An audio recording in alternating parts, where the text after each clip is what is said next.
365 성경 읽기 새 한글 성경. 오늘 읽으실 성경은 사도행전 28장부터 로마서 1장까지입니다. 사도행전 28장. 바울이 독사에 물리고도 살아나다. 무사히 구원받고 나서야 그때 비로소 우리는 그 섬이 몰타라고 불리는 것을 알게 되었다. 그 섬 토박이들은 우리에게 흔치 않은 친절을 베풀어 주었다.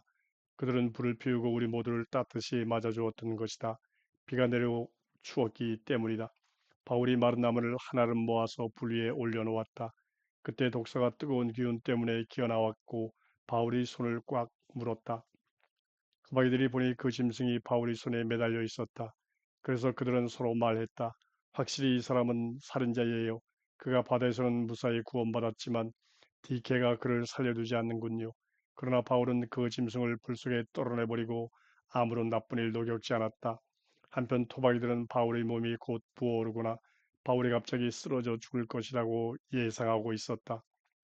한참 동안 기다리며 지켜보았지만 바울에게 아무런 이상한 일도 일어나지 않았다. 그러자 그들은 마음을 바꾸어 바울을 신이라고 말했다. 바울이 푸블리우스의 아버지를 고쳐주다. 바로 그것의 둘레 지역에 토지가 있었다. 그 섬의 우두머리 곧 푸블리우스라는 이름을 가진 사람의 것이었다.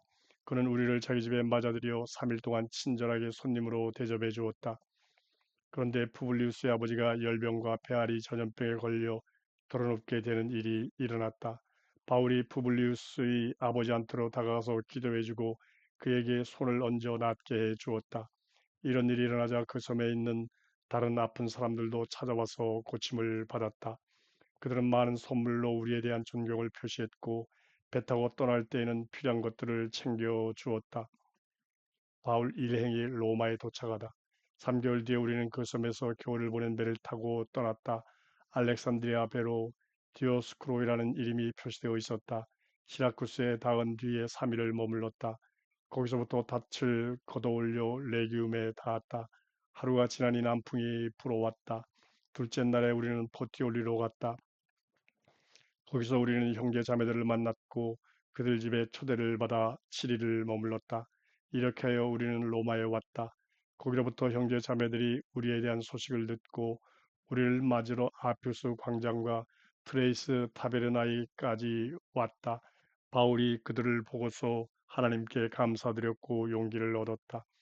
우리가 로마에 들어갔을 때 바울에게는 그를 지키는 병사와 함께 따로 지내는 것이 허락되었다. 바울이 로마에서 전도하다. 3일 뒤에 바울이 유대아 사람들 가운데 유력 인사들을 불러 모았을 때였다. 그들이 모였을 때 바울이 그들한테 말했다. 제 자신은 형제 여러분, 우리 백성이나 조상들의 관리에 거스르는 어떤 일도 하지 않았습니다. 그런데도 저는 예루살렘에서 갇힌 몸이 되어 로마 사람들의 손에 넘겨졌습니다. 그들은 저를 신문에 보고 나서 풀어주려고 했습니다. 저한테는 사형당에 마땅한 아무런 이유가 없었기 때문입니다. 그런데 유다 사람들이 반대를 늘어놓는 바람에 어쩔 수 없이 카이사르에게 호소하게 된 것입니다. 저는 제 민족을 고발할 거리가 있었던 게 아니었습니다.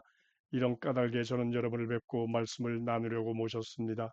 제가 이렇게 사슬에 둘러 묶여 있는 것은 이스라엘의 희망 때문입니다. 그들이 바울한테 말했다. 우리로서는 당신에 대해 유대아로부터 편지를 받은 일이 없습니다. 형제들 가운데 누군가가 이르러서 당신에 대해 뭔가 악한 일을 알리거나 말한 일도 없습니다. 우리는 당신이 무엇을 생각하고 있는지 당신한테 들어보는 것이 좋겠다고 여기고 있습니다. 이 분파에 대해 우리에게 알려진 것은 어디서나 반대를 받고 있다는 것이니까요. 그들은 바울과 만날 날을 정해두었다가 바울이 묵고 있는 곳으로 더 많은 사람을 데리고 왔다. 그들에게 바울이 하나님 나라를 설명하고 힘껏 증언했다. 또 모세의 율법과 예언자들의 근거에서 예수님에 대해 그들을 설득했다. 이른 아침부터 저녁 때까지 그렇게 했다. 어떤 사람들은 바울의 말에 설득되었지만 어떤 사람들은 믿지 않았다.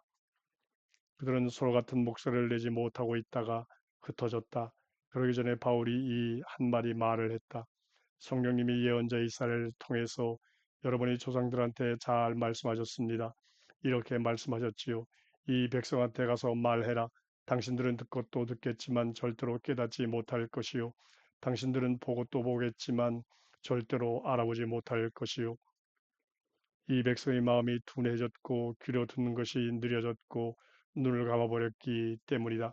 그들이 눈으로는 알아보지 못하고 귀로는 듣지 못하고 마음으로는 깨닫지 못하게 하려는 것이다. 그들이 돌아와서 내가 그들을 낫게 해준 일이 없게 하려는 것이다. 그러므로 여러분 아시기 바랍니다. 다른 민족들에게 하나님의 이 구원이 내보내졌습니다. 그들은 또한 들을 겁니다. 바울은 꼬박 2년 동안 자기 새 집에 머물렀고 자기한테 오는 사람들은 모두 맞아 주었다. 그러면서 하나님 나라를 선포하고 주 예수 그리스도에 대한 것들을 가르쳤다. 조금의 거리낌도 없이 방해도 받지 않고. 로마서 1장 자기소개와 인사. 바울입니다. 그리스도 예수님이 부르시는 종입니다. 사도로 부르심을 받아 하나님의 복음을 위해서 따로 구별된 사람입니다. 이 복음은 하나님의 예언자들을 통해 성경에 미리 약속해 두신 것입니다. 이 복음은 하나님의 아들에 대한 것인데 그 아들은 육신으로는 다윗의 후손으로 나신 분이십니다. 거룩한 영으로는 죽은 사람들 가운데서 부활하심으로 하나님의 능력 있는 아들로 지정되신 분이십니다. 곧 예수 그리스도 우리 주님이십니다. 주님을 통해 우리는 은혜를 입어 사도의 직무를 받았습니다. 모든 다른 민족들 가운데서 사람들이 믿고 순종하도록 하시려는 것이지요. 주님의 이름을 위해서 말입니다. 그들 가운데 바로 여러분도 들어 있습니다. 예수 그리스도께 속하도록 부르심을 받은 여러분도요. 나는 로마에 있는 여러분 모두, 곧 하나님께 사랑받고 성도로 부르심을 받은 여러분 모두에게 이 편지를 보냅니다. 은혜와 평화가 여러분에게 하나님 우리 아버지와 주 예수 그리스도께로부터 내리기를 빕니다. 롬에 가려는 까닭. 먼저 예수 그리스도를 통해 여러분 모두를 두고서 나의 하나님께 감사드립니다. 여러분의 믿음이 온 세상에 널리 알려지고 있기 때문입니다. 하나님의 아들의 복음을 전함으로써 내가 내 영으로 섬기는 하나님이 나를 증언해 주시는 분이십니다. 나는 한시도 잊지 않고 여러분을 기억하고 있습니다. 기도할 때마다 하나님의 뜻 안에서 여러분한테 갈 수 있는 길이 어떻게든 마침내 열리기를 늘 매달려 기도합니다. 내가 여러분 뵙기를 애타게 바라기 때문입니다. 여러분을 뵙고 영적인 선물을 여러분에게 좀 나누어 드려서 여러분을 든든히 세우기 위해서 말이지요. 다시 말해 여러분을 만나 여러분과 내가 서로의 믿음을 통해서 함께 위로를 받으려는 것입니다. 여러분이 모르기를 바라지 않습니다. 형제 자매 여러분, 나는 몇 번이나 여러분한테 가려고 계획을 세웠습니다. 그런데 지금까지 길이 막혔습니다. 나는 그 밖의 다른 민족들 가운데서처럼 여러분 가운데서도 열매를 좀 거두고자 했던 것이지요. 나는 그리스 사람들에게도 그 밖의 사람들에게도 배운 사람들에게도 못 배운 사람들에게도 빚진 사람입니다. 그래서 내가 간절히 바라는 것은 로마에 계신 여러분에게도 좋은 소식을 전하는 것입니다. 복음의 능력, 사람들의 죄. 나는 복음을 부끄러워하지 않거든요. 복음은 모든 믿는 사람을 구원에 이르게 하는 하나님의 능력이기 때문입니다. 먼저 유대아 사람에게도 또 그리스 사람에게도 그러합니다. 하나님의 의가 복음 속에 드러나기 때문입니다. 믿음에서 시작하여 믿음으로 끝나는 일이지요. 성경에 이렇게 적혀 있는 대로입니다. 의인은 믿음의 기초에서 살 것이다. 하나님의 노하심은 불의한 일로 진리를 억누르는 사람들의 모든 불경건과 불의에 대해 하늘로부터 나타납니다. 하나님을 알아볼 수 있게 하는 것이 사람들 가운데 분명하게 나타나 있기 때문입니다. 하나님이 그들에게 나타내 보여주셨습니다.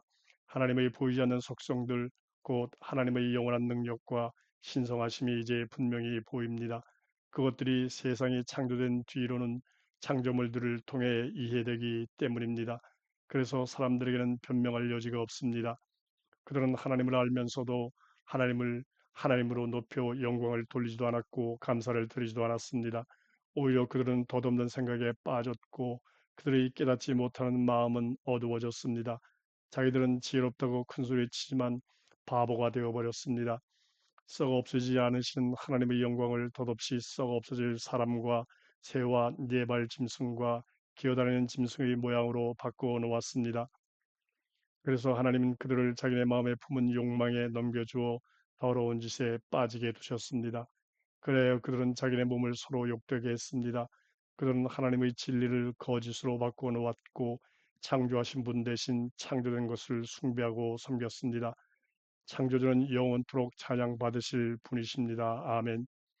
이런 까닭에 하나님이 그들을 수치스러운 욕종에 넘겨주셨습니다. 그래서 그들 가운데 여성들은 자연스러운 관계를 부자연스러운 관계로 바꾸어 놓았습니다. 마찬가지로 남성들도 여성과 맺는 자연스러운 관계를 버리고 자기네들이 강렬한 욕망으로 불타올라 남성이 남성에게 부끄러운 짓을 저질렀습니다. 그래서 빗나간 행동에 대해 치러야 할 대가를 자기네 안에 받았습니다. 그들은 하나님을 인정하는 것을 가치 있게 생각하지 않았습니다. 그런 까닭에 하나님은 그들을 무가치한 정신 상태에 넘겨주신 것이지요. 그리하여 그들이 부적절한 짓을 저지르게 두셨습니다. 그들은 온갖 불의, 악함, 지나친 욕심, 못된 마음으로 가득 차 있습니다. 또 시샘, 살인, 다툼, 속임, 적의로 꽉 차 있습니다. 그들은 수근수근하는 사람들, 헐뜯는 사람들, 하나님을 미워하는 사람들, 시금방진 사람들, 거만한 사람들, 자랑하는 사람들입니다. 나쁜 일을 꾸며내는 사람들, 부모를 거스르는 사람들입니다. 깨달은 능력이 없는 사람들, 계약을 지키지 않는 사람들, 인정머리 없는 사람들, 모진 사람들입니다. 이런 짓들을 저지르는 사람은 죽어 마땅하다고 하신 하나님의 규정을 그들이 압니다. 그러면서도 스스로 이런 짓들을 저지를 뿐만 아니라 이런 짓 하는 사람들을 좋게 여겨 편들어 주기까지 합니다.